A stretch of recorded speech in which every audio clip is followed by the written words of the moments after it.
হাম উপসর্গ ও ভাইরাসে নাকাল সারা দেশ, প্রতিদিনেই দীর্ঘ হচ্ছে মৃত্যু তালিকা। হাম উপসর্গ নিয়ে গত ২৪ ঘণ্টায় বরিশাল বিভাগের বিভিন্ন হাসপাতালে নতুন করে ভর্তি হয়েছেন ৭২ জন। এ নিয়ে মোট আক্রান্তের সংখ্যা ৯৮০ জন। সোমবার বরিশাল বিভাগীয় স্বাস্থ্য পরিচালক কার্যালয় ও শেরে বাংলা মেডিকেল কলেজ থেকে এ তথ্য জানানো হয়েছে। বিভাগে মৃতের সংখ্যা ১০ জন। বুধবার দুপুরে রাজশাহী মেডিকেল হাসপাতাল কর্তৃপক্ষ জানায়, গত ২৪ ঘণ্টায় রাজশাহী মেডিকেল কলেজ হাসপাতালে নতুন করে ভর্তি হয়েছে ২৩ জন। হাসপাতালে চিকিৎসাধীন অবস্থায় হামের উপসর্গে মারা গেছে ৩ জন।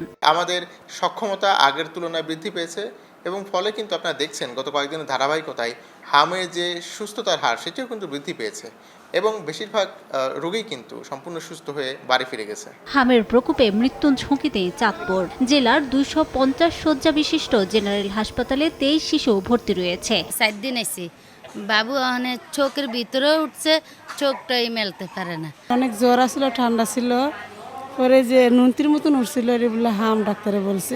এছাড়া নেত্রকোনায়ও চোখ রাঙাচ্ছে হাম। সন্দেহজনক রোগীর সংখ্যা দিন দিন বাড়ছে। গত ২৪ ঘণ্টায় নতুন ভর্তি রোগী ৭ জন। সংক্রমণ মোকাবেলায় সদরের ১০০ শয্যা আধুনিক হাসপাতালে তৈরি করা হয়েছে আইসোলেশন ওয়ার্ড। হামের রোগীদের জন্য বিশেষ কর্নার চালু আছে। এখানে যে সমস্ত হামের রোগীরা আসে তাদেরকে আমরা আইসোলেশন করে থাকি, যেন অন্যান্য বাচ্চারা, সুস্থ বাচ্চারা আক্রান্ত না হয় হামে আমরা, এবং তাদেরকে সেইভাবে চিকিৎসা দেওয়া হচ্ছে। এখানে ঝালকাঠিতে গত ২৪ ঘণ্টায় সর্দি কাশি সহ হামের নানা উপসর্গ নিয়ে ৪২ জন শিশু হাসপাতাল ও স্বাস্থ্য কমপ্লেক্সে ভর্তি হয়েছে। ছড়িয়ে পড়ছে আতঙ্ক। রিমু সিদ্দিক, সময় সংবাদ।